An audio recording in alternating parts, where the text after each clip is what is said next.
Jehovah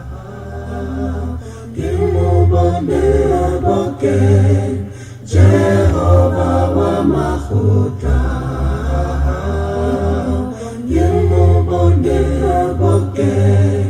Jehovah wa mafuta.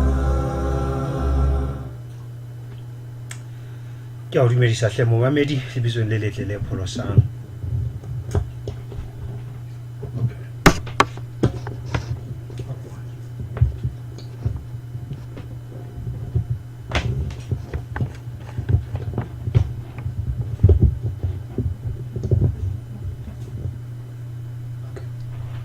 Ke a dumedisa hle momamedi le lebitsong le pholosang la Morena Jesu Kriste. Jwala ka handa teta pa sa nhlalositse lebitso la ka ke Phuthego Thinyane le nna ke hlaha kerekeng eno ya Seventh-day Adventist e leng kereke e tlwaeleng ka wa ke kereke ya masala kapa ya masabata. Re tlotla re tshwara ditaba tse bohlokwa haholo mmamedi. Re se re etseditswe thapelo mme re na le tshepo le tumelo hore Morena o se a arabetse thapelo eo. Re tlotla re tsepamisa maikutlo a rona haholo hodima matshwao a mehla bofelo. Me karolo ena ke ya pele e sekasekang dintlha tseno tse amanang le ho kgutla hwa bobedi hwa Jesu Kriste. Jwale ke na le tshepo le tumelo hore Sontaha se tlang re tla boela re tswela pele ka ditaba tsena tse molemo e le hore tla re kena karolong ya bobedi. Jwale ka ntle ho tshenyo nako mmamedi ke tlo kopa hore re tle re fapohele Bebeleng. Re tlotla re nka Luka chapter 17. Ho Luka chapter 17 re tle re bale temana ya 26 ho isa ho 30. Luka kgaolo ke ya 17 re tlotla re nka 26 ho isa ho 30. Ha e fumanehile bale ya jwana. Jwalo ka ha ho no ho etsa le mehleng ya Noe ho tla ba jwalo mehleng ya mora motho. Ho no jewa ho nowa ho nyalwa ho nyadiswa ho fihlela letsatsi leo Noe a ileng a kena arekeng ka lona. Morwalo wa metsi wa ba fihla wa ba timetsa kaofela. Le hona ho tla ba jwalo ka ha ho kile ho etsahala mehleng ya Lota. Ho no jewa ho nowa ho rekwa ho rekiswa ho lengwa ho hauwa matlo. Empa ka letsatsi leo Lota a tswang Sodoma ka lona lehodimo la neswa mollo le sebabo ba timetswa kaofela ke tsona. Temana e qetellang ere ho tla ba jwalo ka letsatsi leo mora motho a tla hlaha ka lona. Mamedi ntlha bohlokwa ke re lokela ho elellwa hore mona Bebele e re supisa diketsahalo tse etsahetseng mehleng ya ho feta. Ere tadimang se ileng sa etsahala nakong ya Noe, lefatshe le ile la timetswa ka morwalo wa metsi. Jwale ere se etsahetseng nakong ya Noe ho bonahala pele Jesu Kriste a tlatla ke hore diketsahalo tse ileng tsa susumetsa hore lefatshe la mehla ya Noe le tle le timetswe ka morwalo wa metsi. Ho bonahala diketsahalo tseno di tla boela di pheta pele Kriste a etla kgetlo la bobedi. Ntlha ena e bohlokwa mmamedi le hore Bebele e le ka fela ho bontsha hore ka ha lefatshe la Noe le ile la timetswa ho bonahala le lena le hore phelang ho lona le tlatla le timetswa. Hona le temana ke tlatla ke o balla yona ha re qeta ho qeta ka ena. Re boela re kgutlisetswa morao nakong ya Lota. Ho thwe le nakong ya Lota ho bonahala batho ba ne ba eja ba nwa ba reka ba rekisa ho lengwa ho hauwa matlo. Jwale yona nakong eno eo batho ba phathahaneng ka mesebetsi ya bona, Sodoma ile ya timetswa ka mollo le sebabo. Ya ba batho bohle ba neng ba phela lefatsheng leno la Sodoma le Gomora ba timetswa ke mollo le sebabo. Ha e se fela batho ba bararo kapa Lota isita le baradi ba hae ba babedi. Hobane re tla ithuta hore mosadi wa Lota ena o na sa tswile, o na sa le boemong bo a seng a phumile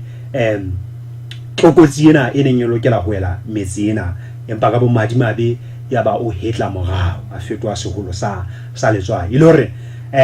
re batho ba ile ba phunyoha nakong ya Lota ba bararo fela ka palo ke ntate Lota le baradi ba hae ba babedi ka palo. Jwale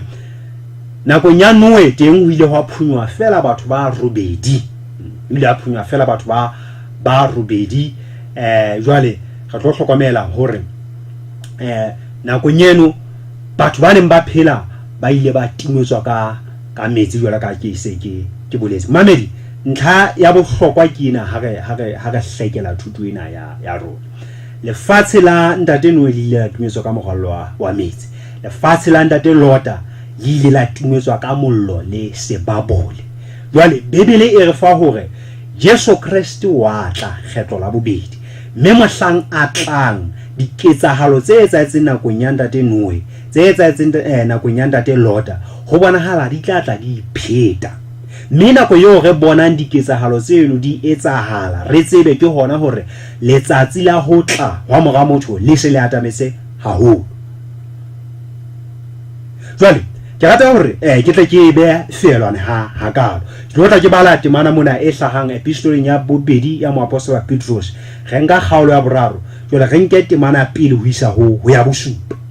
Jwale temana tsena di tlota di re fa ntlha enngwe e bohlokwa ka ho fitisa hore le hoja mangolo a senola kapa a re fa taba ya hore Kriste o tla a etla kgetlo la bobedi, ho bonahala ho tla hlaha basomi, batho ba tla ba hanyetsa taba ena. Hobane jwale re se re phitile taba ena ya ho khutla ha bobedi wa Jesu Kriste nako e telele haholo, ka makgetlo a mangata haholo, ho song hona le batho ba nang le kutlwisiso ya hore a tshintwena ke ditshomo ke pale ya bonkgono. Jwale Petrus o fihla a fuwa ditaba tse matla ka ofisa tse senolwang ke moya o hala. Jwale re tlo tla re ba se ke itseng lengolo leno ke la bobedi la Petrus, kgaolo ke ya boraro, temana ke ya pele ho isa ho ya bosupa. Hona dintlha tse go tlo tla di seka mabedi tse matla ka tsela e kgethileng, mme sentse ke kopa hle ka botlokobetso bohle atametsa Bebele ya hao haufi le wena. Jwale beha le buka mo tlatla o ngolla dimana tsena ona teng. Jwale re bala ho episode ya bobedi ya moapostola Petrus, kgaolo ke ya boraro, re nka temana ya pele ho isa ho ya bosupa. Ya re ba ratua e se le lengolo la bobedi leo ke lengolo la lona, mme ka ona ana a mabedi ke ntse ke re ke a le hopotsa hore ke tsose maikutlo a lona a hlwekileng, le tle le hopole ditaba tse boletsweng pele ke ba profeta ba halallang, le molao wa morena mmoloki o o beetsweng ke ba apostola ba lona. Le ntse le tseba haholo hobane ntlha ena bohlokwa mamedi ha re mamela ka hloko. Le ntse le tseba haholo hobane mehleng ya morao ho tla hlaha basomi ba tla tsamaya ka ditakatso tsa bona, ba soma bare ha re mamela hore na basomi bana ba hlaha mehleng ya morao. Ntlha ena bohlokwa mamedi wane, re phela matsatsing a o qetela, re phela matsatsing a o nalane ya lefatshe lena e tla e kwalwa. Jwale nako tsena tseo re phelang ka hare ho tsona ho bontshwa ho tla hlaha basomi. Jwale ha ba soma ho thwe bare ha re mamelena ba re basomi bana ba re e kae pallo ya ho tla ha hae. Ke potso, e kae pallo ya ho tla ha hae? Hobane ha e sale ho eshwa bontate moholo, ntho tsohle di santse di tile, di sa le jwalo ka qalong ha di hlolwa. Mamedi, basomi ha ba hlaha bare e kae pallo ya ho tla ha man Jesu Kriste, le go ba rena Jesu Kriste yo e sale ho ntso thu o tla ni o tla ni. Jwale ba eketsa ka hore ba re ha e sale bontate moholo ba e shwa dintho di ntse di dutsi kapa le di setlwaeding. Hore ka mantswe a mang ba re re bona maemo a ntse a tsitsitse, banna baholo ba ile banna ba ruta molaetsa hore Kriste wa tla, empa re bona ho ntse o tshwana fela maemo a ntse a le jwalo ka ha ana le jwalo nakong ya ho feta. Ha re mamela ha etswa pele hobane ba le bala ka bomo hoba mahodimo ana hlolwe khale ke lentswe la modimo, le hoba le lona lefatshe le ntshitswe metsing la bolokwa hara metsi, le hoba lefatshe la mehleng eo le timeditswe ka ona ha le kwahetswe ke metsi. Ha e qetela bere ha ile mahodimo a jwale lefatshe la jwale di boloketswe mollo ka ke lentswe leo, di boloketswe letsatsi la kahlolo le la tshenyeho ya batho ba nyefolang. Mamedi ntlha tsena di bohlokwa ho ha ke tla ke batla hore ntlha tsena di tle di di be le moelelo ka hare ho dikelello tsa rona. Ntlha bohlokwa ke ena mmamedi ho thwe basomi bana hona le seo ba iphapanyetsang sona. Jwale Bibele ya re hopotsa hore na ke eng kapa seo ba iphapanyetsang sona na ke sefeng. Ho thwe ba lebala ka bomo hoba mahodimo ana hlolo khale ke lentswe la modimo le hoba lona lefatshe le ntshitswe metsing la boloko hara metsi le hoba lefatshe la mehleng eo le timeditswe ka ona metsi ile la kwaelwa ke metsi le hore ka mantswe a mang le Petros o fihla a re fa ketsahalo e ileng ya etsalla batho ba neng ba phela nakong ya Noe. Jwale ha re hopola hore lengolo leo re qadileng ka lona Luka chapter 17 mantswe a neng a hlaha mono, mantswe a neng a bua mono a ne a bua ke Jesu Christ, mantswe a ngotsweng ke Luka ha ne a beha fatshe mantswe ano e ne le mantswe a hlahang ho Jesu Christ mopholosi wa rona. Jwale a re bontsha hore diketsahalo tse etsahelletseng batho ba neng ba phela lefatsheng la Noe ho bonahala di tla supa ho tla hwa mora motho. Jwale le Petros ka tlasa tshusumetso ya moya o halelang o hlahisa ntlha bohlokwa mona ha bua ka basomi hore basomi bana ba iphapanya ka bomo, ba etsa ka bomo, ba lebala ka bomo hore mahodimo ana ao re a bonang ha jwale a ile a timetswa ka morallo wa metsi. Lefatshe lena leo re phelang ho lona ka jeno le ile la timetswa ka morallo wa metsi. Jwale le Morena Modimo ile a boela a hlaisa lefatshe le leng ha na sa timetsitse batho ba ileng ba hanyetsa molaetsa wa tlokotsi o neng o phatlalatswa ke mohlanka wa Modimo ntate Noe ka dilemo tse isang ho 120 years. Antsa ruta molaetsa o le mong hore hela ba eso moralo wa tla kenang ka hare ke ya ba ka mo madimabe setjhaba sa Modimo se iphapanyetsa molaetsa o lefatshe la timetso ka moralo. Jwale ho tsho basomi bana ha ba re e kae pallo ya ho tla ha Jesu Christ yo e sale a bolelwa ke bonkgono ke bontate molo o tla tla ne ho tsho batho bana ba tshontseng ba lebetse hore e hie lefatshe ho ile ho profita hore le tla timetswa ka moralo wa metsi ho fela ho phethala polelo eno ya Morena Modimo. Ka mantswe a mang ha o thwe hona jwale Jesu Christ wa tla ha rena sehlahla seo re ka itshwaletsang ka sona hobane bo profeta bo ile ba phethala ba hore lefatshe le tla timetswa nakong ya ho feta, mme ka ha bo phethahetse re lokela ho ba le tumelo ke hona hore le bona bo re lefatshe la ha jwale le tlotla le timetswa ka mollo. Tabeno e lokela ho fihlelana le tumelo dipelong tsa rona. Ha re tswela pele mmamedi e le hore ntlha bohlokwa ne ke batla ho itisa fela ha re hlekela ditaba tsa ka jeno ke hore Jesu Christ wa tla kgetlo la bedi mmamedi hena hona di ntwa tse le hore ke itutse bophelong mona hore di etsala re ipapisitse le maemo a etsahala ke hore ke dintho tse re ka reng hona le monyetla hore di ka fetoha empa ya ho khutla ho bedu wa Jesu Christ ke hlakisa santsa le qalo mmamedi. Jesu Christ o tlotla atla re dumela kapa re sa dumele, re bala Bibele kapa re sa e bale, re ithuta Bibele kapa re sa ithuti yona ke hore ke lega fela ho bontsha hore ho tla wa Jesu Christ ha wa itshetleha hodima hore na rona re nahanang ka ho yo yena mmamedi ke kopa ho itisa re santsana ka le qalo mona hore Jesu Christ wa tla jore ha se ntho e debatable, ha se ntho re ka nganyisanang ka yona. Jesu Christ wa tla kgetlo be re itukisa re sa itukisi re dumela seo Bibele e se rutang kapa re hanana le sona. Jesu Christ ena wa tla yana ke rata ho itisa mmamedi Jesu Christ wa ha re na le nako ne ka tla itisa ka ditaba tse hlanga haholo bukeng ya Daniel chapter 2 ya teng e buang ka setshwantsho se seholo hadi se entsweng ka gauta hloele gauta e entse hloho ya sona jwale difubeng mona ke silvera ha o ya mathekeng bane ke kopo ha o ya meomong mane ke tshepe ha ile maoto ke tshepe e kopantsweng le letsopa mono. Jwale Daniel ha ka mme setshwantsho se no fihla a re ya ba ke bona lejwe le khephoa thabeng e seng ka matswa a motho la fihla lo tla setshwantsho sena maoto mane ya ba tshepe koporo le letsopa le gauta le silvera di roba ka hang ya ba di fefoa jwalo ka ha moya o fefola ko sotlo mane kapa mofoka sotlo ho tjale ya ba lejwelane le o tlileng setshwantsho le a hola le ba jwalo ka thaba. Jwale Daniel ha hlalosa setshwantsho sena o re ke tatellano ya mebuso jwale ho qalwa ka mmuso wa Babilona ho a tlo mmuso wa o qetela e leng wa Roma e a huileng dikoto tse 10. Jwale lejwe leno le tshwantsha mmuso wa modimo, mmuso wa Jesu Kriste. Ka mantswe a mang ho thwe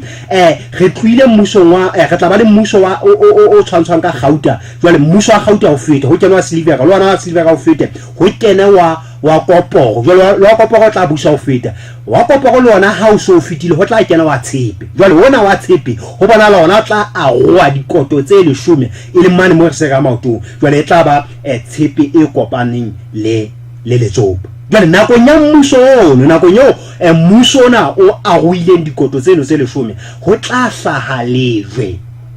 Mme lejwe lena ho thwe le kgephile e seng ka matsoa a motho. Ha le fihla lejwe lena mosebetsi wa lona ke hore fela le ripitle le silakanye mebuso ena e leng teng. Jwale ke mo ho thwe Letsopa, Tshepe, Koporo, Silvera le Gauta li tla robaka hang e le hore mohlang Jesu Kriste mmuso wa Jesu Kriste o tlang mebuso yohle e tlotla e silakangwa e fediswa.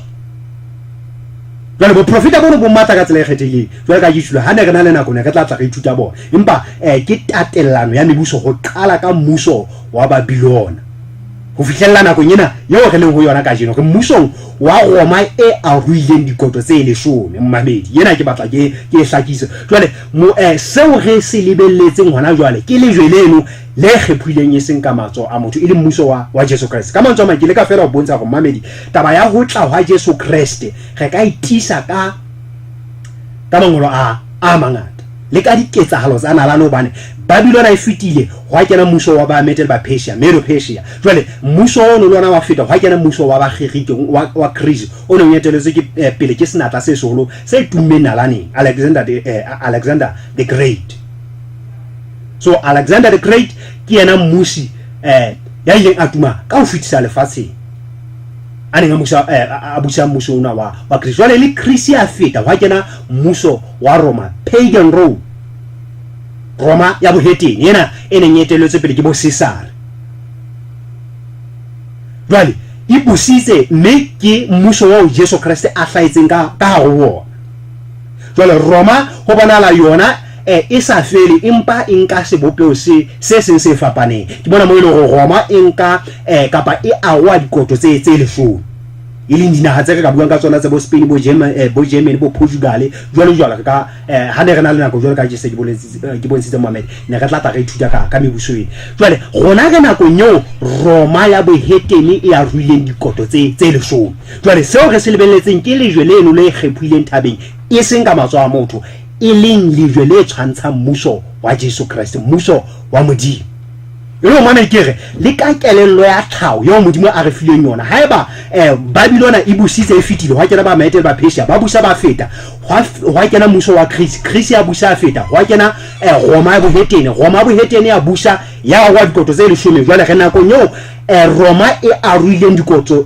tse 10 jwang kapa jwang re lebelletse hore lejwe le kgepho e thabeng mme lejwe leno re le tshwantsha mmuso wa Jesu Kriste. Jwale haeba re ho swetsaetse diketsahalo tse ka bantse tse 4 ka tatellano ya tsona tsa phethahala le di jwalo ha re a lokela hore re ka hanyetsa sena seo Bebele e re hlalosetsa sona hore ho tlang ke lejwe le kgephileng e seng ka matso a motho.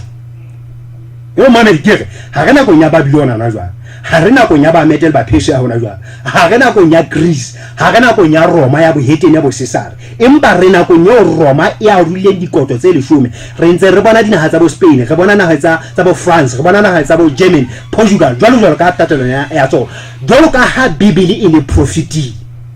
Jwale re ho thwe nakong ya marena ano ho tla hlaha mmuso wa Kriste, mmuso wa modimo. Jwale re haeba 1 e etsaetswa ya latelwa ke 2 ya latelwa ke 3 ya latelwa ke 4 jwang kapa jwang 5 e lokela e etsahale mmamedi 5 e lokela e etsahale to logic mona ke ho tla wa Jesu Kriste le ha re se re sebedisa kelello ya botho yo modimo a re fileng yona ke hore ho tla wa Jesu Kriste ho tlo etsala re rata kapa re sa rate re dumela kapa re sa dumele re bala Bibele kapa re sa e bale e profitu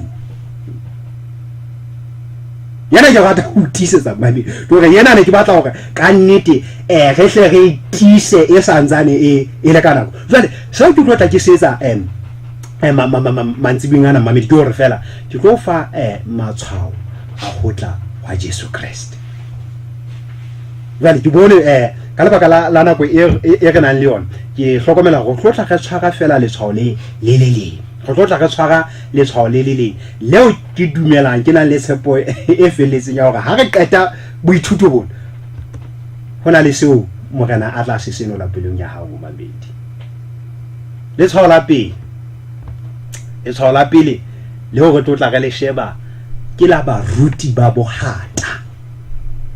mamedi e re ke phete letshwao leo re tlotla re le seka mantsibueng ana ke letshwao le amalang le baruti ba bohata kapa ba profeta ba bohata ha re bala Timotheo wa pele epistole ke ya pele ya mapostola Paulus ho Timotheo ya kgaolo ke ya bone jwale re tlotla re nka temana tse pedi ya pele le ya bobedi epistole ya moapostolo Paulus ho Timotheo ya kgaolo ke ya bone re nka temana tse pedi ya pele le ya bobedi ke a bala mmamedi ha re imamela ka hloko mmamedi ihle jwale re tlotla re phunya taba tse matla ka tsela e kgethileng re tlo phunya taba tse matla ka tsela e kgethileng empa moya o metse hore mehleng ya morao ba bang ba tla kwenehela tumelo ba kgomarele meya e thetsang le dithuto tsa ba demona ka ho ya ka boikaketsi ba baruti ba bohata bao matswalo a bona a tjhisitsweng ka tshepe mamedi e re ke phete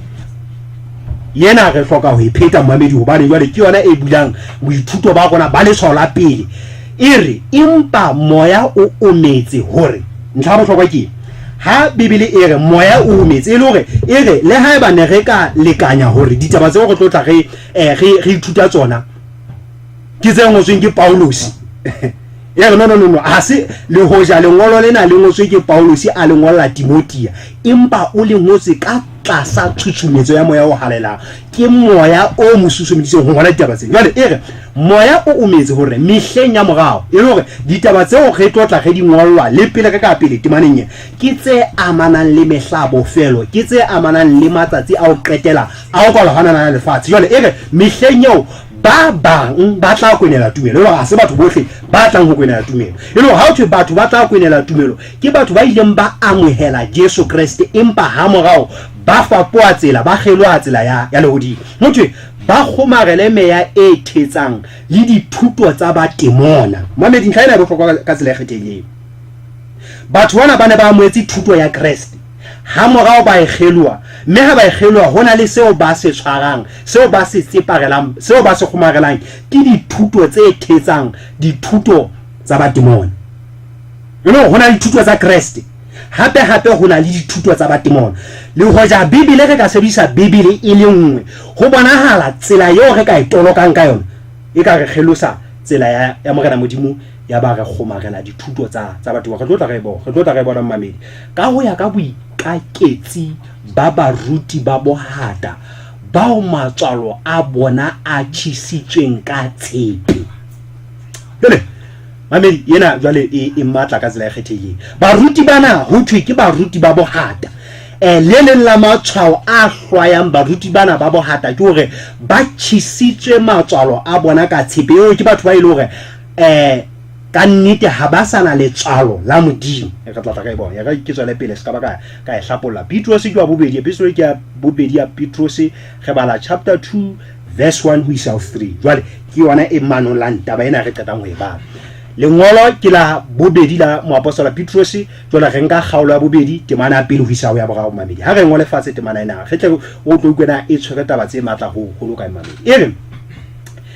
empa jwalo ka ha ba profeta ba bohata ba ile ba hlaha le setjhabeng sa Israel le hara lona baruti ba bohata ba tla ba teng ba kenyang ka sephiri dithuto tse senyang mamedi ntlha ena e bohlokwa ena hobane mane ho itsweng batho bana ba tla kgomarela meya e thetsang le dithuto tsa batemona jwale ho thwe le rona jwale ka ha Israeleng ho ile a hlaba profeta ba bohata le nakong tsena tsa rona ho tlo hlaba baruti ba bohata mme baruti ba bohata ha ba hlaha ba kenya dithuto tsa sephiri tse senyang e le hore hara dintho tse kgolo tse ka sehlohlolong tse ka sehloohong tse tlatla di hlahiswa ke ba profeta ba bohata ke dithuto mme dithuto tsena ho thwe ke dithuto tse senyang ha re mamela ha re tswele pele mmamedi ka yo e re mme ka ho latola morena ya balopolotseng ba tla ikhulela tshenyo e sehlohodimo ha re mamele ntlha ena e latelang e re mme ba bangata ba tla ba latela bohloleng ba bona a modimo a re thuse ka tsela e kgethehileng bo madimabe o tshalang ke ba hore bona ba ruti bana ba rutang dithuto tse kgethileng bibele e profeta hore setjhaba se sengata palo e ngata ya batho e tla latela baruti bana mme tsela ya nnete e tla nyefolwa ka baka la bona mamedi ntlha ena e matla ka tsela e kgethehileng ho thwe mmidi wa batho o tla latela baruti bana ba bohata jwale nako eo batho ba latelang dithuto tsena tse senyang tse kgeluileng tsela ya nnete e tla nyefolwa ka lebaka la dithuto tsena ka lebaka la maitshwaro a baruti bana ha re qetelle e re mme ka baka la takatso ya bona ya ho rua ka lona ba tla thetsa ka dipolelo tsa mano empa kahlo eo e seng ile khale ba yabetswe ha e die mme timelo ya bona ha e robale ntlha ena e matla ka tsela e kgethileng mmamedi e re batho bana nako eo ba rutang dithuto tsa bona ke tse tjhatjheisang ditakatso tsa batho ho thwe takatso ya bona ke hore ba ruwe ka batho mme ba sebedisa thetso ho hulela batho ho bona ke hore ditente tsa bona di tlala ka diketekete tsa batho ka lebaka la dithuto tse tjhatjheisang maikutlo a batho ba sebedisa leshano kapa thetso ho hwehela batho mme sepheo sa bona sa ho hwehela batho ke hore ba ruwe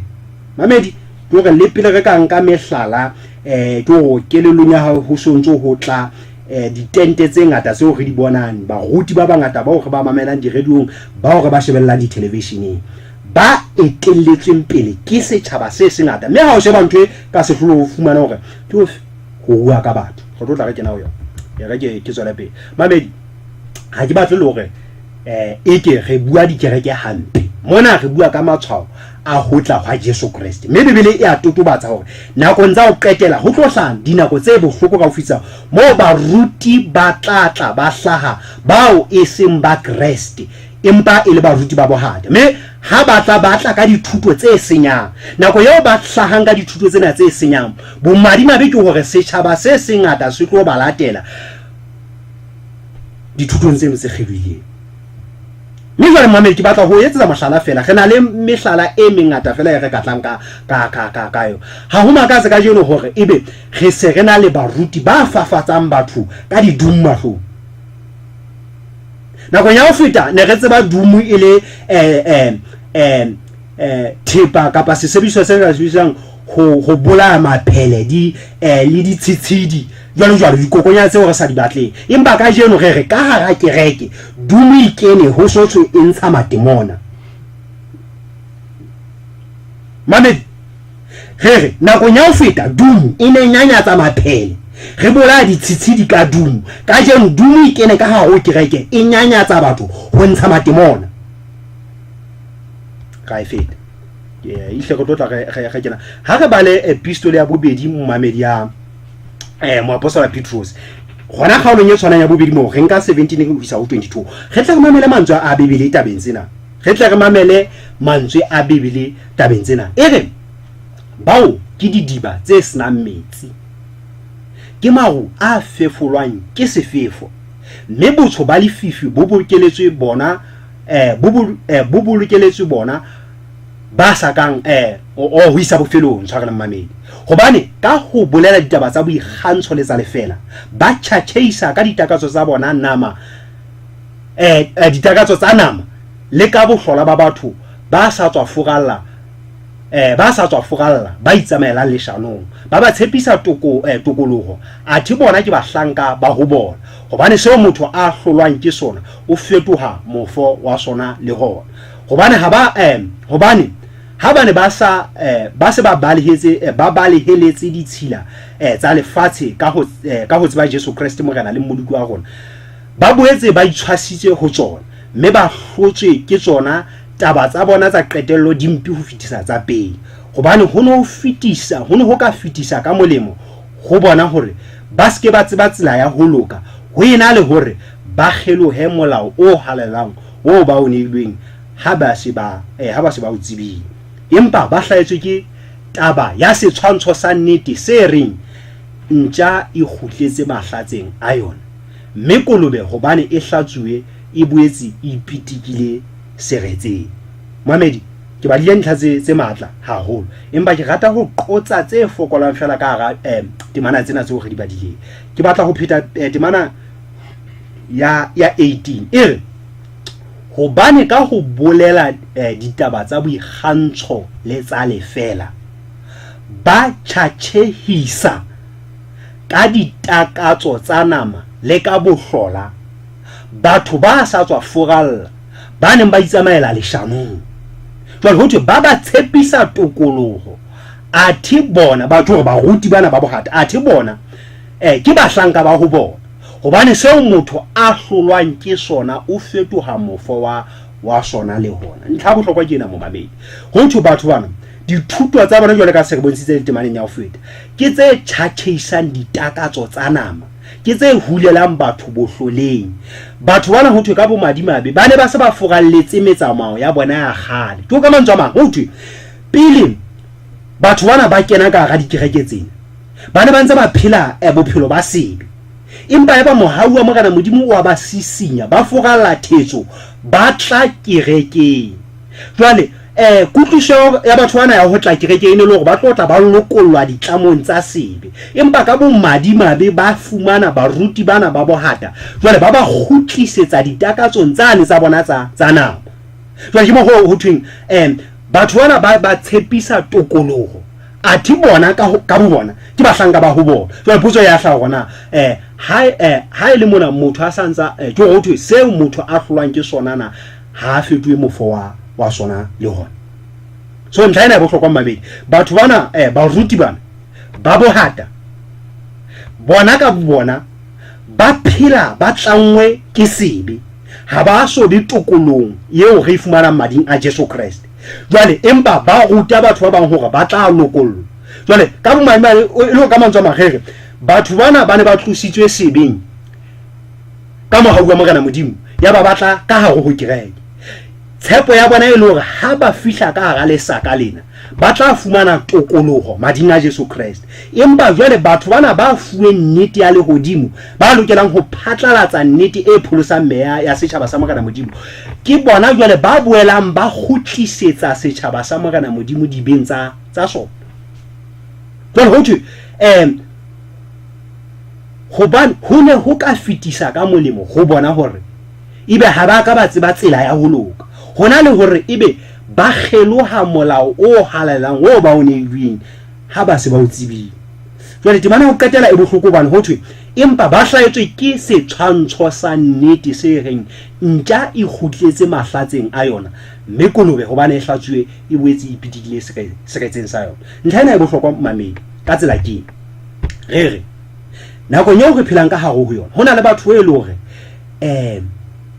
ba nyatsa bo Kriste ka lebaka la dikereke tse teng tsa bo Kriste hona jwale. Batho ba bangata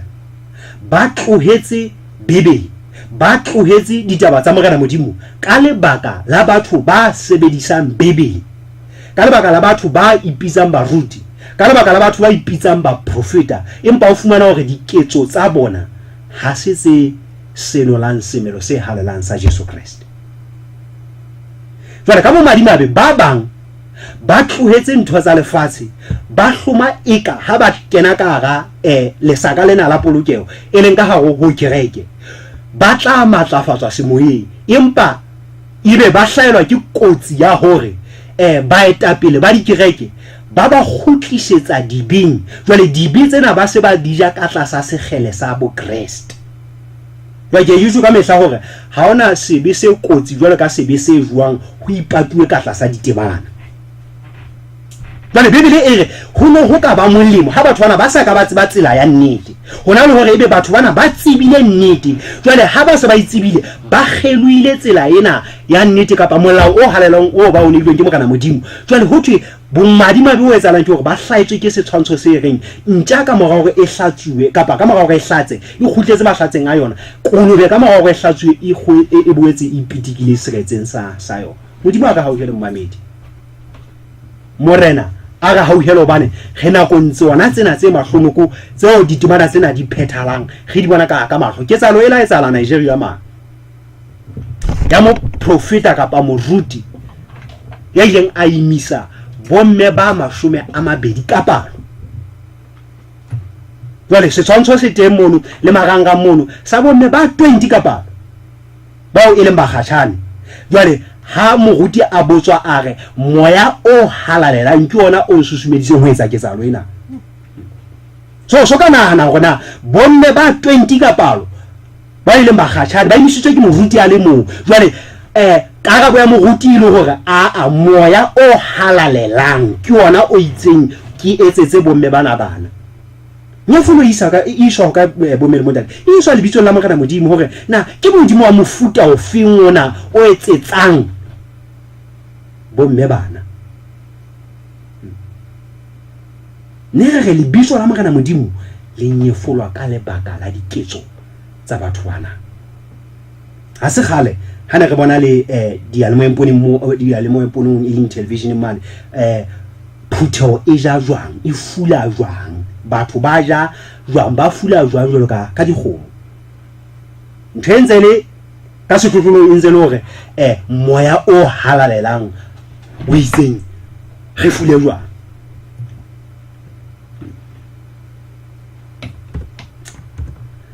Baroma chapter 16 verse 18 Baroma chapter 16 verse 18 ere hobane batho ba jwalo ha ba sebeletse morena wa rona Jesu Kriste bampa ba sebeletsa dimpa tsa bona fela mme ba kgelosa dipelo tsa ba sena molato ka dipolelo tse kgahlehang le ka tse tjhatjhehisang Momamedi Modimo a re thuisa ka tsela e kgethileng ke kopa ho pheta temana ena hape ke tseng ke ba Roma chapter 16 verse 18 ha re phete hape ere ba profeta bana ba bohata ba ruti bana ba bohata ho thwe hobane batho ba jwalo ha ba sebeletse morena wa rona Jesu Kriste bampa ba sebeletsa dimpa tsa bona fela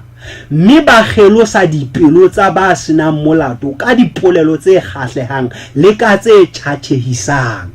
le ho ba huti bana ho thwe ntho eo ba etsang ke ho fela ba nke ditjhelete tsa mafutsana ditjhelete tsa maqhekwana tseo bana ba lokela ho reka dikerese tsa ho qetela ka tsona ebe ba ithwisa molemo kapa ba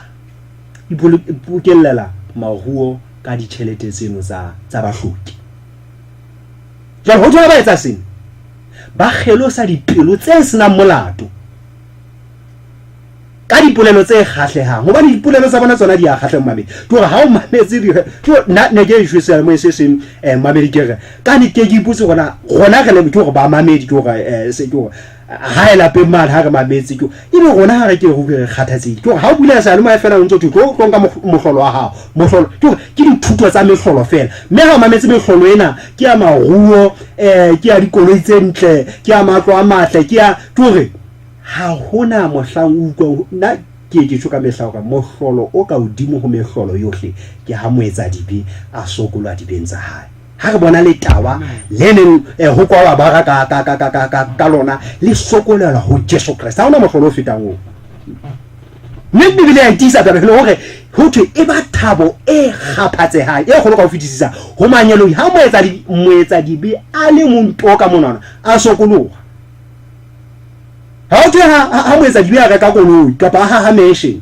no mmamedi o nkutlwisia ha ke re se ka dikoloi ha ke re se ka ha matlo a maholo tshetshe ntlha ka mo empa ke re matlotlo a lefatshe a sona a thabisa manyoloi ke go reka koloi ho ha ntlo ha ho thabisi manyoloi ha ona ntho e sisinyang lehodimo ntho e sisinyang lehodimo e nngwe fela ke ha moetsa dibe a sokoloha dibeng tsa hae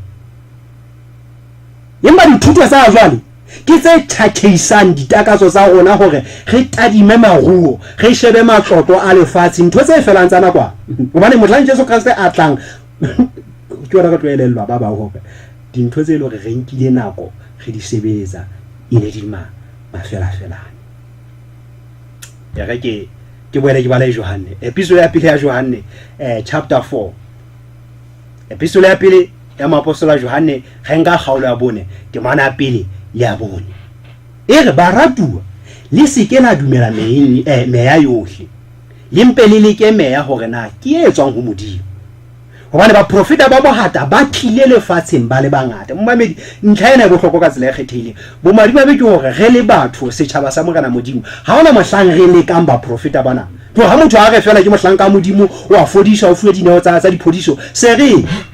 empa bibele re fa keletso hore hela ba eso le ka meya hore na nena ke etswang ho Morena Modimo hobane ho thwe ba profeta ba bohata ba tlile lefatsheng ba le bangata jwale ha re lokela ho dumela moya o monomo e sa ha tente e hlongwa mono motho a santsa a re ke ntsha matimona ke ntsa ebe se re ya re kolokile ha re leke meya hore na meya ke etswang ho Morena Modimo ha ne re na le nako ne re tla re sheba hore na ke sekala sefeng seo re se sebedisang ho lekola meya e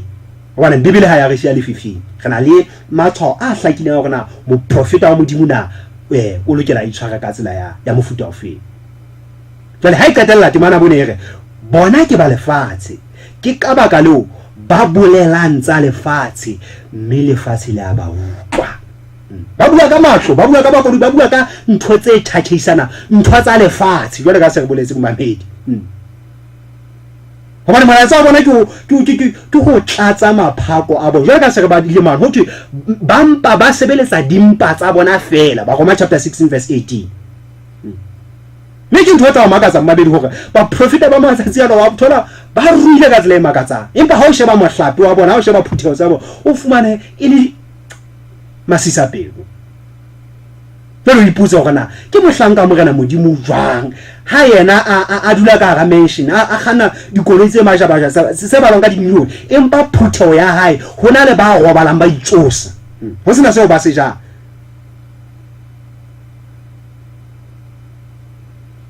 ke ka baka leo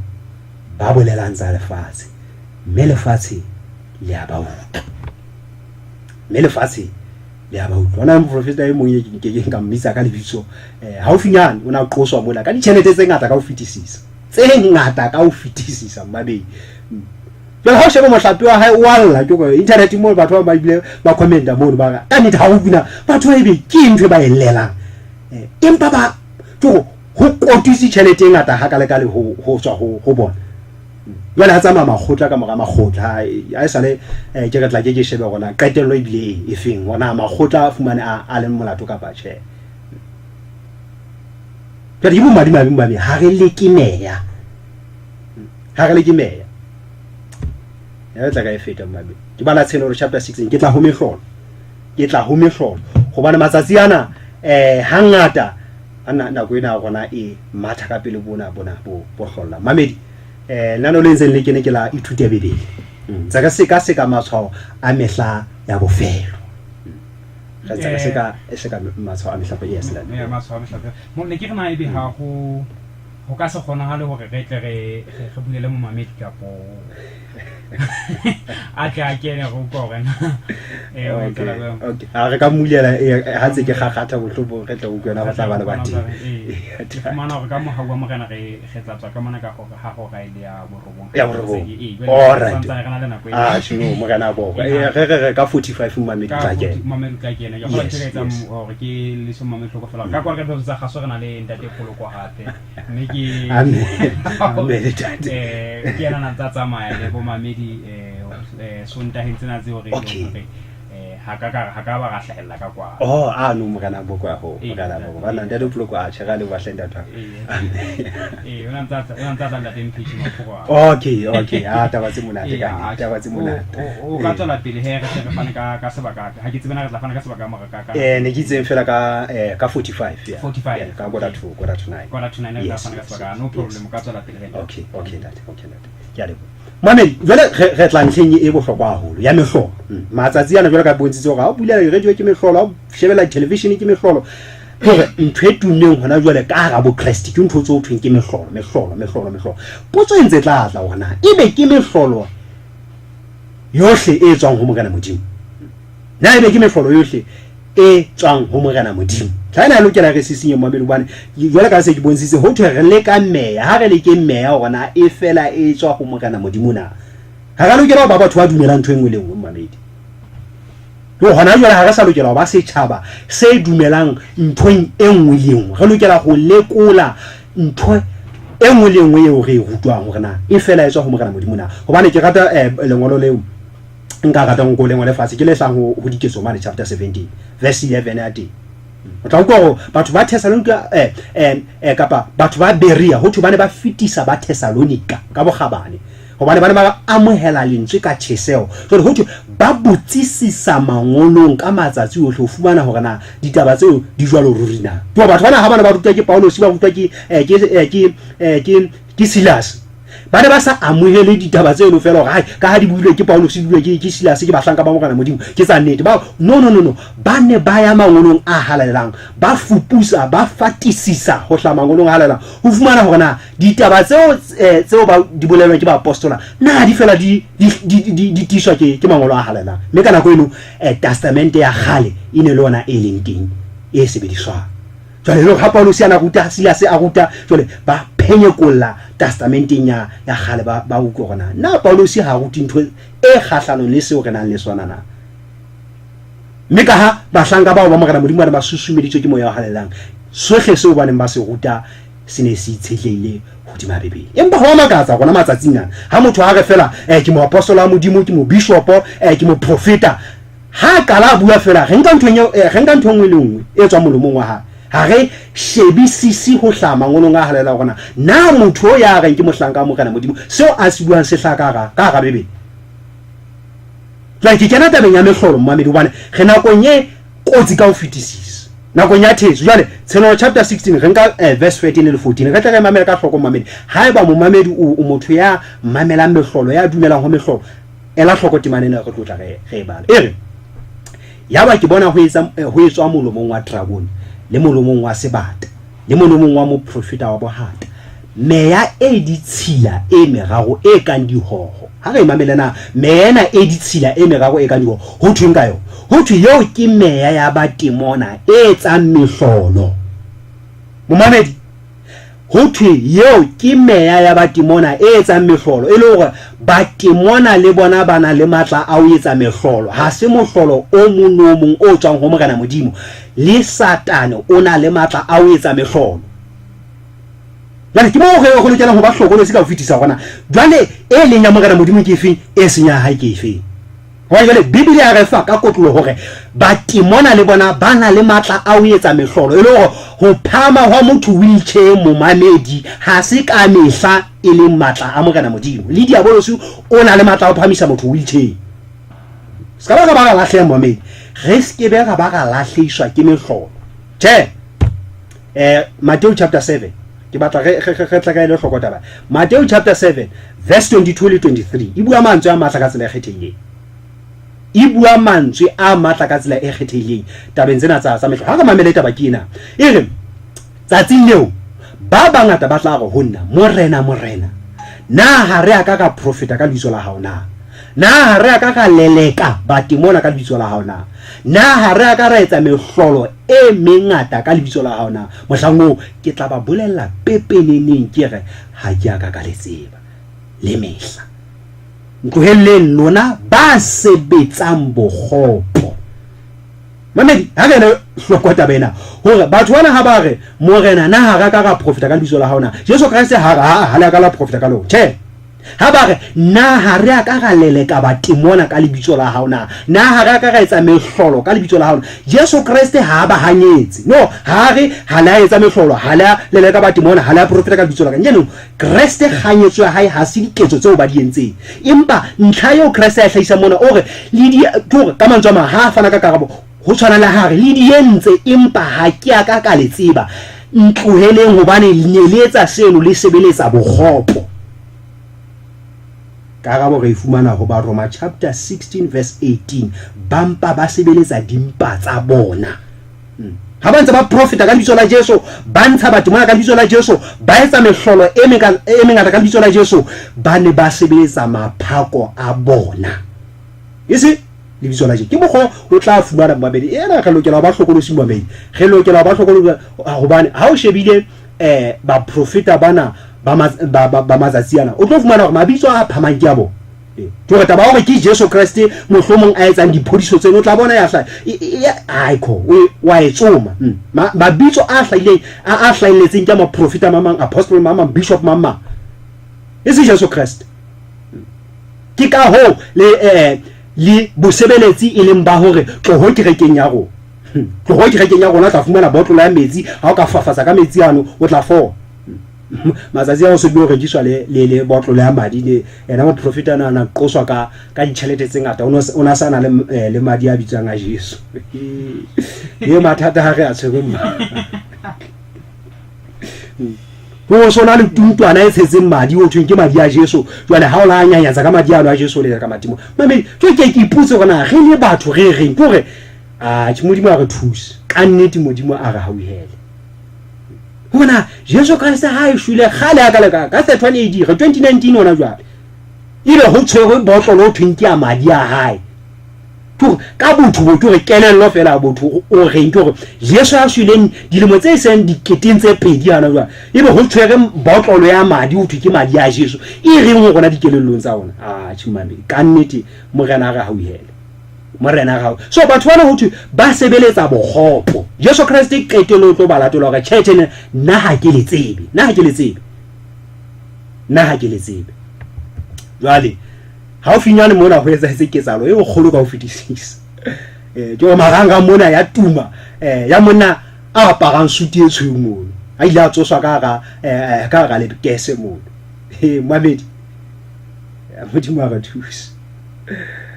Modimo a re thusa ba bangata ba e bone ketsalo ena o teng ntate a suti tshweu mono ka nnete a ile a tsoswa ka le kese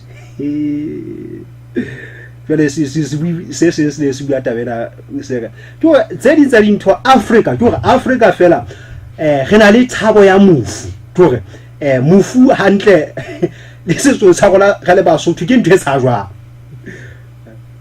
jwale mofu e lo rena o phama fela ha ona le motho a tsitsinyang hona to o tla bona ke papa di fela ntweno e mono mabedi la sa go tloela bebe ke la re se rebella bibele ka thoko hore motho re ka dumela hore ene le mofu tore Africa ene ke ya ba etsa ho e ka be le tore e mone mo ka ba bone hore na o phasa jwa hobane ho tswa ho mofu mabitleng Africa tore a sentwe e bobebe ka tsela efe ka ba efe empa ma Africa ka jeno hona le a dumela hore ene le mofu mo profeta Modimo o mo tsusitse bafu bafu empa ha ga tseba ha o no tso latela ditaba tseno mabedi le mo rutula na ka ne ta bontsha ga no che motho eno na santsa a phela pele go ntho tse ngata tse batho ba gata ho ikenya ka ga ntho tse ngata mabedi mme re go ntsona le batho ba dumetseng le ha jwale hore ke mohlanka Modimo ya etsa mehlo Matthew chapter 24 intse le tlhokomediso engwe e re fuwa mona verse 11 ga tlanga le 24 ho isa ho 28 ga o lo nyetshwana ga ka bana ya 11 ga nga 24 le e re ho tla hlaba profeta ba bogata ba bangata mme ba tla thetsa batho ba bangata e le hore ke karolo e ngata ka ho fitisa ya batho e tla e thetse mme ka lenaneo lena mmamedi ke na le tshepo ya hore ge ke ga fula ga thetse sena se o mogala Modimo a re selolang sona ka ga mangolo a halela dipolelo tsena ha di tswe ho nna mmamedi ge bala mangolo a halela e re go bane ho tla hla bo Kriste ba bohata le ba profeta ba bohata mme ba tla etsa mehlolo e meholo le meka e ka thetsang le bona ba kgethwa hola ke ntwe ka etswa ho thwe mehlolo ena ha kana go nya o qetela e tlo phama ho le ba kgethwa ho ja ke ntwe ka etswang bane ba ka thetse empa ba kgethwa ba ke ba thetse ho bane ba itshitleile hodima bebele lentswe la Morena Modimo Yo ho batho ba sa ba leng Bibele, batho ba sa ithuti mangolo a halala, ba sa rapele Modimo, ba sa kopeng bohlale bo tswang throneng ya Morena Modimo, ba tlo thetsela ke mehlolo ena. Mme mehlolo ena ho bonala e tlo nka mojao o moholo ka ho fetisa. Ke hore sekgahla se tlo phama le matla a mehlolo ena e tlo tla. Ke hore mamedi hona jwale re so bone letho. Meka le mehlolo e sa.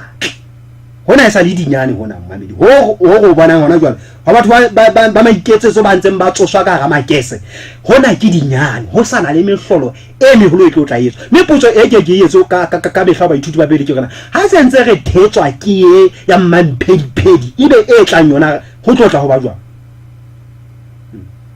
Tlo ha ba sentse re thetswa ke ntate wa suti e tshweu. E tlang ho tlotla ho ba jwang.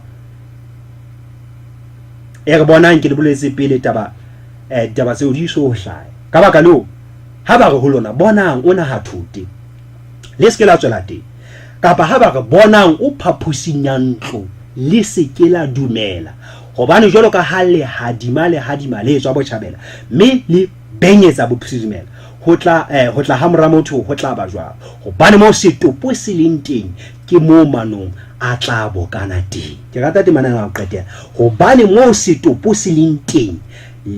ke mo manong a tla bokana teng ke go mo ho bodileng ke mo tshenyana o tla ifumana teng ke mo ditshintshi tla o tla difumana hobane temana e hlahiswa ka magate hobane temana e hlahiswa ka morago go bua ka ba profeta ba ke hobane ye fela mo go senang bophelo ke mo batho ba tla ba gobokana ka bongata teng ke mo go mmamedi ntlhana ke rata ho ditsa ba mo go bua nnete ya Modimo ya lehodimo o tla bona batho mo o ihleng ho bua nnete ya lehodimo mo go rutwang thuto ya Bibele mebebe fela o keke wa bona matshweletswele yana a bokana empa bona mo go rutwang thuto tsa mampedi go mo gometsi mo ho snang substance go thuto tse snang matla tse snang motheo tse snang Christ ka ha ho tsona tse sa beletseng ba etsa dibi ho Christ gore re sokolo he re tlwele dibetsa rona re tlwele bogopo bollotsana o keke o bona batho ba bangata ka ho fetisa mo go rutwang dithuto tse snang motheo ke sona se hlosa sa gona ga batho jwale Bibele e profitile taba ena ha re le hloko taba ke a tseba mamedi mo a kana ga a shimpa ho itseng ba Christ ba tla etsa mehlolo jwale ke kopa ke re ba le Mareka chapter 16 verse 15 le 18 ge ke re ka hanyana ka temana ena ba ke a tsaya ga tua holo batho ba ga no mo hala ko kena okay ya go kena be mamele khotso nda nda go ya dad ke le mametse ka go bua ya dad ke go tsa botso ena bonda nna ka le nna go mamela dithuto tse nkang hantle bontate ba theuwe kae hantle go taba go bona re theuwe kae bontate obane ha fela go thewa go tsa mangolo bontate ke tla nne mathe ka mora madi o ntse tiki a se ka no le ka di ole tse o tunditswa kae thabeng ya mefare ke se so yo ka fela ditseng yo le bontate re tla ba ho ba ha kana motheo mangolo bontate obane le dikolo tsa rona baholo ba ka le tla ba ke la hore le ha e sa rutwa ho ha bontate re se rota ka ntho e religious what education a gere ke le bontate re ho la ke la se le tloka se di rona buka ke buka ba gae ke manual wa rona o tlameang go dataisa ke lona le totolo la rona bontate le tlameang go special tsela ka nnete bontate ba batho ba tla ka bana ba tla ba nkile monyetla wa ba hlokometse go bothata bontate e dikolo tsa ba Christ bontate di le ka go ba holo ba ka jwale ka nnete ba dota ba itse ya semba ba itse e nna go tsentele ibile tse gore ba ka utlwa ba tsente ba utlwe bontate e le ntho mole mona wa dira bontate ke shaba kgwebo fela gore na ke la kgona go shatswa ha ke re bontate ke nnete bontate le go pona gore Christ o la ketelle a tsa se phadi tempele bontate a shapa batho go botse dikentse mo bontate fata ya sa bono gae ka ba ena mahlabelo ka sona di go le dinguli ka ofela go re fela be ba di go ba tshisa mana na go re fela ke tse tse ba teng be ba di go le ba polisa ba tswa wa gola tse be teng jang de tsa di bontate tse jwa ba tswale ha jera motheo ka e bontate ke ya dikolo bontate ha ona le tso ha ona le tsona modelo la le re bontang hore na ke le dikolo tsa bo Christ bo ntate ha ona thuto ya dibeke matla bo ntate re bontang bona buka di boka bohlokwa ka e tlamya hore e latele e tlamya e le tsotoro ka le re tataisa ba ona ba ka ja le bo tse tsela pele hey mogara bo kwa holo ga le ba ka tlatse tseno hlenda te goggo tangi monda tangi date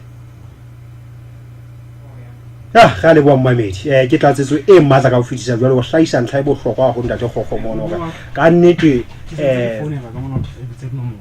okay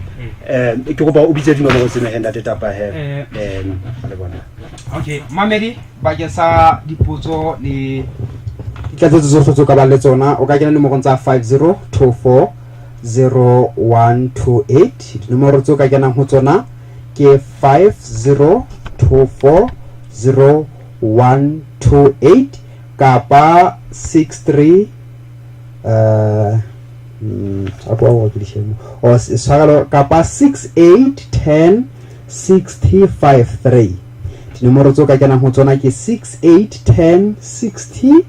6053 kapa 5024 0128 ke tswa di motso ka kenang ho tsona tseno bakeng sa dipotso tsohle tso ka ba tsona tlatsetso ke re ke di phete hape ke re ke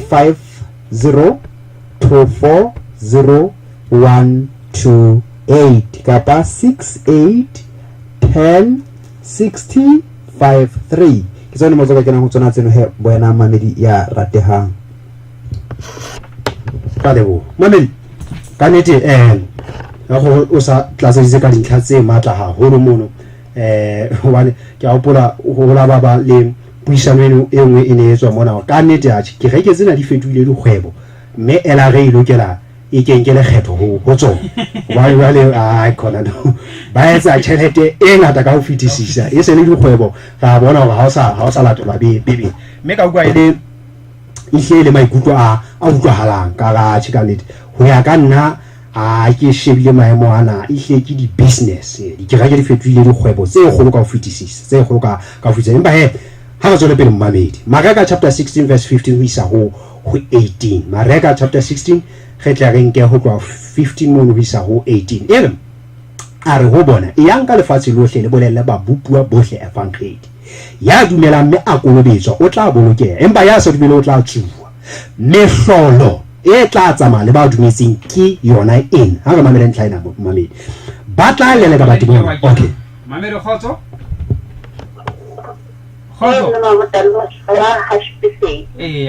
ya mme bata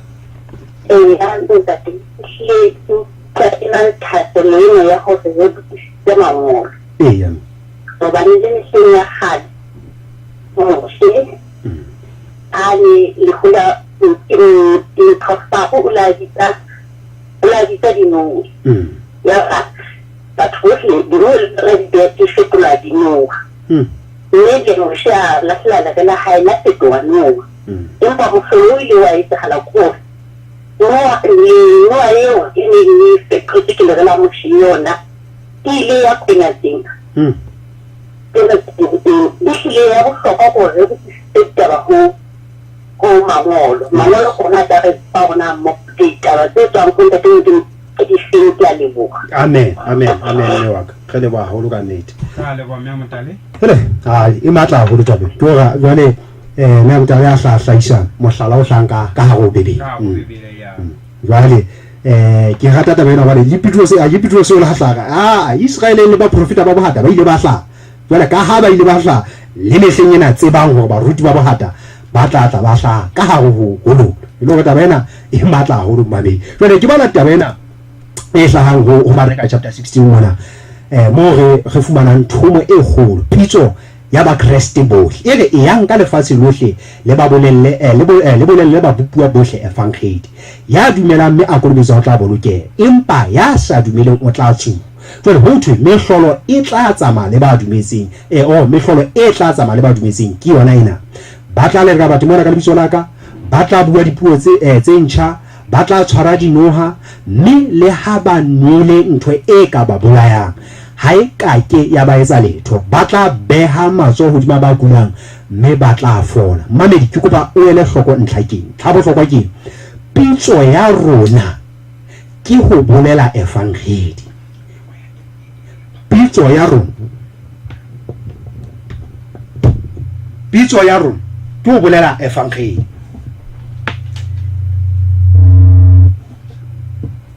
Okay, pitso ya rona mamedi ke ho bolela efankgedi e seng ho etsa mehlolo. Ha re le hloko ntlha e ke kopa ho ipheta hape hobane ke tlotla ke tswela pele ho hlalosa taba. Pitso ya rona, thumo ya rona ke ho hasa efankgedi e seng ho etsa mehlolo. Ba latelwang ke mehlolo ke ba ananetseng thomo ena ya mantlha ya modimo e leng ho phatlalatsa ditaba tse molemo. E le ho ntlha e tlang pele ke ho amohela thomo ya mantlha ya ka lefatshe lohle. Re bolella ba bopuwa bohle efankgedi. Jwale ba dumelang ho thwe ba kolobetswe, jwale ba sa dumeleng Bebele re batla tsu. Jwale ho thwe bana ba ananetseng thomo ya ho hasa efankgedi, thomo ya ho phatlalatsa molaetsa wa bophelo e leng molaetsa wa ho tlisa batho mmusong wa mahodimo. Ho thwe ba tla latelwa ke mehlolo. Ke a tseba mamele re kgone ho utlwisisa taba ena. Batho ba latelwang ke mehlolo ke ba amoetseng thomo ya ho isa efankgedi setjhabeng sa Morena Modimo. Jwale ho thwe nakong ena eo batho bana ba leng tshimong, jwale ba sebetsana le ho isa efankgedi meyeng e lapetseng ho loka. Mehlolo e tla ba latela ke ena. Mohlomong ha ba ntse ba le tshimong ho tla ba le ba tshwereng ke matemona. Jwale tshepiso e a fana ya hore Modimo nakong eno eo batho bana ba ntseng ba fetisa efankgedi, ha o ka etsahala ka tshwelo ho be le ba tshwarwang ke matemona, ba tla fuwa matla a ho lela ka matemona. Hape haeba batho bana ba tla jo ha ke mohlala ebe ke iphumana ke le China, jwale ha ke tsebe se China ka nako eno. Modimo o a bona hore hona le tlhokahalo ya hore ma-China a sokolohe. Modimo o tla re fa puo e ntjha e le hore ma-China ano ba tla utlwa ke bua se China ke le Mosotho, hobane dipuo tsena ke a tsaya jwale thuto ena ya maleme batho ba ntse ba bua bo bala e leng taba e sa tisweng ke mangolo. Ha o bua ka dipuo mamedi, o bua ka maleme, ha o bue ka ditaba tsena tse re buka dikereke bona. Dipuo ke yona puo e re utlwang, e ka ba Senyesemane, e ka ba se China, e ka ba Sexhosa, empa ntse ka hloka thuto e hleng e tsitseng tabeng ya dipuo kana hantle ha o bua ka dipuo na ho bua ka yes jwale ho thwe ha o ka etsa hore batho bana ebe mohlomong ka tshwelo mohlanka wa Modimo ha ntsa le tshimong a hasa efankgedi, o nka botlolo a lekanya hore se etsetsweng ka mono ke metsi, ebe o ana a theke tjhefu se leng ka mono. Tshepiso e teng ka ha o amoetse thomo ya mantlha ya ho hasa efankgedi, tjhefu eno e ke ya molaya. Hobane ke tshota ba imane ke hobane ke le ka fela ho bontsha hore pitso ya rona ha so etsa mehlolo. Pitso ya mantlha e ka sehlolong ke hore re ise efankgedi setjhabeng. Ba amohelang pitso ena ke bona ba tla latelwa ke mehlolo. Ke ho hokahanya batho le Morena Modimo. Yes, so hana jwale go tlo fumana hona di kereke tse theuweng fela tabeng ya mehlolo. Ntwa kereke ena e teng fela ka lebaka la mehlolo. Athe mehlolo ho thwe e latela batho ba dumetseng, batho ba ananetseng pitso yane ya ho isa efankgedi batho, wa bolella batho ka Jesu ya pholosang, ka Jesu ya tlang haufinyana. Mamedi re lokela ho ba hlokolosi haholo, re lokela ho ba hlokolosi haholo fela. Ke a feta ke tle ke qetelle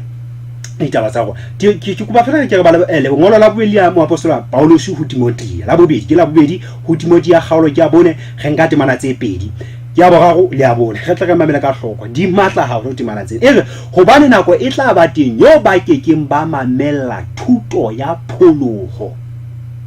empa ka lebaka la ho hlohlona ha ditsebe tsa bona ba tla ipokellela baruti ba dumellanang le ditakatso tsa bona, mme ba tla kgelosa ditsebe tsa bona nneteng ho di isa ditshomong. mamedi a modimo a re thusa ka tsela e kgethileng mona ha o sa thwe ha kalo molato o ba profiteng ba bohalo ho so thwe sona setjhaba sa modimo gona batho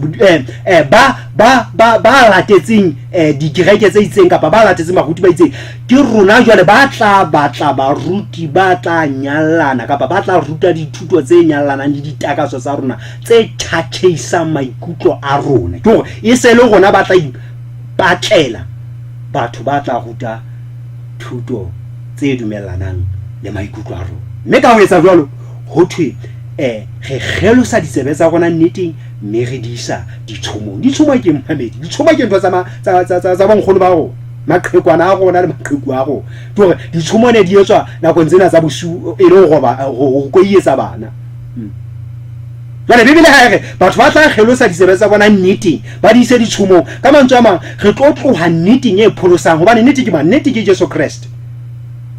nnete ke Jesu Kriste jwale go tlo tlosa ditsebe tsa rona ho Jesu Kriste re di ise ditshomong ke hore ho bo muutlwanyane le tlholo bo taumoholo mme bo taumoholo bano ha re sa bua ka bana se re bua ka dithuto tsa mampedi tse senang motheo jwale ka se di bontshitsena ka ho feta e le hore re tlotlosa modimo a re thusa go batla baruti ba tla ruta dithuto tse re nyakalatsang tse re thabisang ke ka ho matsatsing ana ha o botsa batho ana ile kereke ho no bala ka tibaneng efe ho no bala ka lengolong lefe wa thola hore ka nnete motho ena ha tsebe hore na timana ene phekwe ke moruti na ke efe ntwa ka ho tsa yona fe ke hore he ntate ha ne di tshile mo ho no le hobe hobane ha to kereke tse di hle di get down di a bua o thola ga khona batho ba saka ka nnete batho ho to ha o sana phapang pakeng tsa bara le kereke ke hopola motho e mong ana kena kereke no ka nnete pina tsona ntho tsane tsa lefatshe re di tlisa ka kerekeng ka mona e le hore bonyane re hape batho bana ba lefatshe ha ba fihla ka mona ba tle ba utlwe re ruta ka Christ ke ha ka hloke ho sebedisa dintho tsa diabolosi ho hapa batho ba le lefifi no modimo o hlakile tsela modimo e hlakile jwale re bua hore hona jwale ehle dikereke di fetohile ka nnete matlo a hulelang setjhaba sa Morena Modimo timelo ha re ne re lekanya kapa ho no ho lebelletswe hore dikereke e tla ba tsona tse hulelang me ya setjhaba sa Modimo nneteng e pholosang empa ha o sa le jwalo hona jwalo ke dikgwebo ba bang se re bontshitse hore ba fafatsa batho ka didumo batho ba fula jwang batho ba ja dinoa ba ja dikokonyana ba ja ditadi ke gore ntho ngwe le ngwe ono o sa lebella hore e ka etswa ke motho o so ifumana ka ga kereke me Petros o bontshitse hore lebitso la Modimo le tla nyefolwa ka lebaka la diketso tsa ba profeta bana jwale ka mabima mona te bana se re ba dile ho thwe batho bana ke bona jwale ba ipatlelang ke hore e se le rona batho ba ipatlelang baruti ba tla dumellana le ditakatso tsa rona se re tla batla baruti ha o batla moruti ya jaifisang o tla mo fumana matsatsing ana ha o batla moruti ya tsamang batho dimo bane ho sana le ba tsamang batho dimo tla ba fumana ha o batla tore e mong le mong o soka mo fumana e mong le mong o soka mo fumana mmabedi go bana re fihletse matsatsi a bofelo mo ditimana di phethala ke bala ba Thessalonika ba bobedi ke bala ba Thessalonika ba bobedi kgaolo ke kgaolo ke bobedi jwale ke nka temana ya 9 ho isa ho 12 e bua taba tse mahlono go ka fetisa mme ke kopa o tlo diele hloko mmamedi ba Thessalonika ke ba bobedi kgaolo ke bobedi re nka temana 9 ho isa ho 12 ha re mamela ka hloko mmamedi e re ke lekanya yo ho tla wa hae ho leng ka tshebetso ya Satane ka matla ohle le ka dipontsho le ka mehlolo ya bohata motho ena ho tla ka tshebetso ya Satane ke antichrist o tla ka matla ohle le ka dipontsho le ka mehlolo ya bohata ntse tisa taba mehlolo ha se mehlolo yohle e tswang ho Morena Modimo jwale hore le ka thetso yohle ya bokgopo ho ba timela thetso ena e wela batho ba timelang ke ba fe mmamedi ho thwe hobane ha ba ka ba amohela lerato la ho rata nnete ba tle ba bolokehe. Batho ba tlo tla ba timetswa ke ba ile hore ha ba ka ba le lerato la ho rata nnete kapa ho amohela nnete. Ntlhana bohlokwa mamedi, nnete ya tliswa Morena Modimo nyele le bosiu o ntse re tlisetsa dithuto tse pholosang, dithuto tse shebisang mahlo a rona ho Jesu Kriste. Empa ebe re kwala mahlo re ithiba ditsebe hore re se ka utlwa nnete ena Morena Modimo. Jwale ho thwe batho ba jwalo ke bona ba tlatla. Ha re mamele verse 11 e bua mantswe a mahlono go ka fetisa. Ho thwe ke ka baka le Modimo a tlang ho ba romela moya wa thetso. Modimo ka boyena moya wa thetso o sebetsang ka matla ba tle ba dumele bohata hore ba tle ba ahlwe bohle ba sa kang ba dumela nnete ba mpa ba thabetse bokgopo. Jwale qetello ya batho bana ke hore jwale ho thwe Modimo ka boyena o tla ba romela moya wa thetso ba dumele thetso ba dumele leshano ba tle ba timetswe ka lebaka la ho amohela bokgopo. Se sa la mona ke hobane Modimo o lekile matsapa ohle hore a o qeka batho hore bana beso tloho nnete to hollesa ke la polokeho ebe re hana ho fihlella pelo tsa rona di thatafala ho moya o halelang o tswang dipelong tse jwalo. Mme ha moya o halelang o tswa pelong ya motho moya o ditshila o sona le taolo e felletseng mothong ya jwalo. Jwale ke se tlang ho etsa ke qetela ka taba ke ena mmamedi. Hona le dipalopalo tse ileng tsa etswa tsa dikereke tse teng tsa boKriste ka selemo sa 2000 palo tsa dikereke tse leng teng ho thwe ne di 34,200 bohareng ba selemo sa 2018 e leng sena se ho re tswang ho sona. Dikereke tsa boKriste tse sebedisang bebele le nngwe di ne di hakanyetswa ho no thwe ha di ka tlase ho 48,000 ka palo. For bohareng ba lemo sa 2018 selemo se ho re hlang ho sona ho thwe dikereke tsa boKriste ha di ka tlase ho 48,000. Ha re hopole re bebele e nngwe ka selemo sa 2025 bo ra dipalopalo ba hakanya hore atjhe ha re sheba sekgahla seo dikereke di holang ka sona re hakanyetsa hore dikereke ka bo 2025 tla be se di se di feta 55,000. Ha ka 2050 ha eba Kriste a so ka hutla dikereke di tla be se di feta 70,000. Bibele ke re engwe mo mamedi. Jwale potso e tla e sisinyang moithuti wa Bibele ke hore na hantle kereke ya nnete ke efe? Ke tseba nnete jwang hobane jwale re ha utlwa ke dikereke tse ngata ke mehlolo ke diphodiso di ngata e nngwe le nngwe e bontsha e ruta nnete ya Morena Modimo. Ke tla tseba ye leng ya nnete jwang hobane ke yona taba e ke kopang go qetella ka yona fela. Ke fana ka seo o ka se itsa mo mamedi. Ra qetella ke bona se ka setsa ka metsotso e meraro. Yes.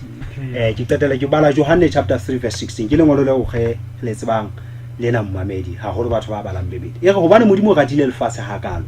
o bile wa lena mo ga ona ya tsutsing a notsi hore e mong le mong ya dumelang ho yena a se a timela ampe a be le bophelo bo sa feleng. Tshepiso ke ena mmamedi, Jesu Kriste o re shwetse bohle mme ntho e nngwe fela e tla etsa hore re boloke re lokela ho dumela ho Jesu Kriste. Jwale e le hore ntlha pele mohato wa pele wo go lokelang ho etsa ke hore ha re dumeleng ho Jesu Kriste hobane bophelo bo teng mading a Jesu Kriste. Diketso chapter 8 verse 36 ho isa ho 38 e bua mantswe a mang a tswellisang pele kgato ya pele yo motho a seng a entse ya ho dumela ho Jesu Kriste. E re ba re ba sa tsamatsileng ba fihla moo metsi a leng teng letona la re bona metsi ke ana ho ka hana eng hore ke se ka kolobetswa.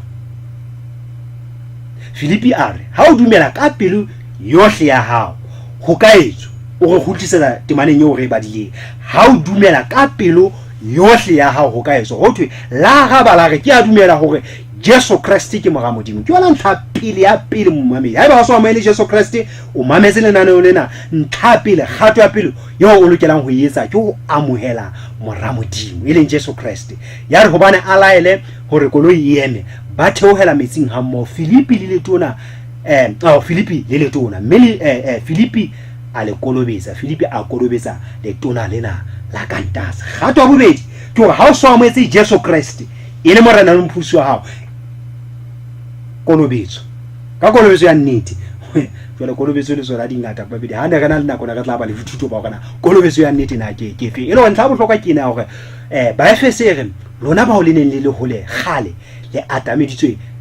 ka madi ho Jesu Kriste ke ba Efese chapter 2 verse 13 e le hore ke re ntlhape le mmamedi amoela Jesu Kriste mme a so ametse Jesu Kriste nka gato ya hore o tlo kolobetswe ka kolobetso ya nnete yo mohlomo ha mogana antsa re file nako ga tla bona gona kolobetso ya nnete na ke ya mofuta fe ke qetelle hape ka hore ha re se rentse seno ga nkile gato eno Johane chapter 14 e ka re ha le nthata bolokang melao ya mogana modimo ke fe mmamedi e hla ho Exodus chapter 20 ha ka bala verse 1 ho isa ho 17 mana o tla fumana melao e le shone mme ke yona ena ye Kriste a reng ha re bontsha lerato ho yena re lokela re boloke e bolokwa e le jwalo kaofela e le leshome e le jwalo mmamedi tsena chapter 12 e qetella ka temana ena ka gola hona le engwe ya qetella di bona le modumo mo sa okay tsena chapter 12 verse 17 e re metra kone ya halefela mosadi mme a tloa ho ya lwantsha masala a leloko la hae e leng ba bolokileng ditaelo tsa modimo ba nang le bopaki ba Jesu Kriste ke ya nnete ya modimo ke ena le dimelo tsena tse hlahiswang ke nete ho sana le di bopeo tse ding tse ho rena re ka di fuputsa ho hla mangolong a halalang empa sena ke sa mantla ha holo nakong ya ho qetela bukana ke ya tshelolo e se re fa hantle gona ke reke ya nnete ya mogana modimo re tla e hlwa ka di bopeo di feng e boloka ditaelo tsa mogana modimo ena le bopaki ba Jesu Kriste mmamedi ke reke e tlang ho halefelwa ke diabolosi e tlang ho lantshwa ke Satan ke reke e bolokang melao ya mogana modimo ebile ena le bopaki ba Jesu Kriste bo hlalosang ho tselo 1910 ile moya wa bo profeta potso e ke botsang ka mehlakina ha ke bala temana ena hore ha e ba kereke eo e kenang e re melao e le shome melao ya mogana modimo ho kenyeletsa le molao wa bone wa letsatsi la Sabato bane ke ona o batlang o bakang qhobishano e kgolo ka bo Kriste melao e le shome eo re lokelang ho e boloka kaofela ha yona ha re kgethele ka kgetsi mo mamedi yena re tshoka ka mehla ha ba kereke eo e kenang e re melao ya mogana modimo e gogothelletswe sefapano ha ba kereke eo e kenyang we latela mo mamedi e re melao e le shome e gogothelletswe sefapano jwale bibele ka nqena e re kereke ya nnete ke e bolokang melao e le shome mme ke yona e tla lwantsha ke diabolosi na ebe diabolosi a ka lwantsha kereke o e kenang empa o gogothelletse kapa e gogothelletse melao ya mogana modimo sefapano ka mantswe a bobebe na diabolosi o lwantsha kereke yo o e kenang mme potso e tla ba tjhe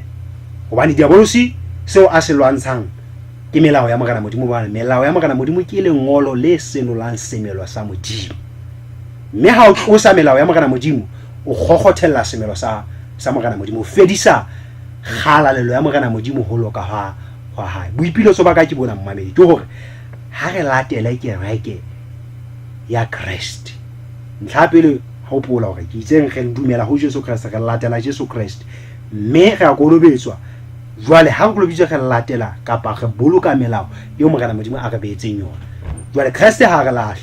o na le kereke ya hae Johane chapter 10 verse 16 ke sana le ntse ding tseo e sentsa le saka lena le tsona e ka gona ke di tlise mme di tla utlwa lentswe la ka mme mohlape o tla ba mong modisa le yena a be mong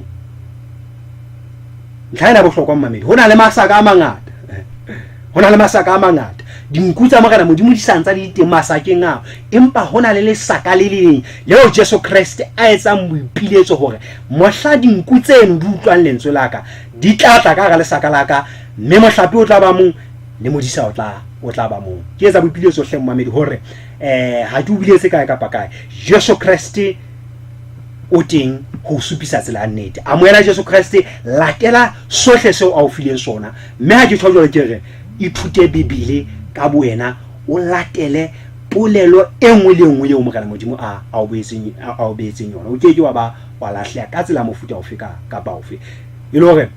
ha ne ke kwala thuto ena mmamedi ne ke re ha re skeng ga ya le kgongwana hodimo ha re utlwa motho ya etsang mehlolo ya fodisang ya etsang meka yohle re ka e bolelang. No, ha se sekala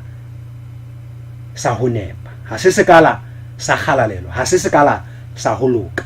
Nnete ya Morena Modimo re e fumana ka hare ho Bebele. Ha re yeng Bebeleng, ha re lateleng Jesu Kriste le sohle seo a re bolelletseng sona, mme o tla re supisa hantle moo re lokelang ho ya teng. Re tla boela re tswela pele nakong e tlang ka matshwao a mang. Ne re seka letshwao la ho qetela e leng la baruti ba bohata kapa baprofeta ba bohata. Mme ka mantswe ana le ana ka nnete ke kopa hore ke tle ke siye dinomoro tsa ka pele re mohlomong re kwala ka thapelo le ho jwalo.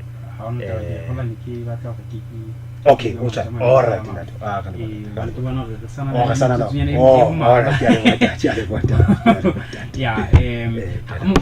Ha ke tsebe ha eba o ile wa tshwara taba ena o bile nako e file sentse re tabotse. Ha ke tsebe bola ka tshwara taba ena mona mothing ke Mateo kgaolo ya 24 Mateo chapter 24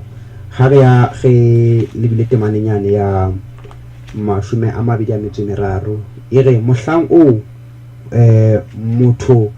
ha ke tseba ola e bala ha ntse ke ile ka ntle ke bona metsi e re e re mohlang o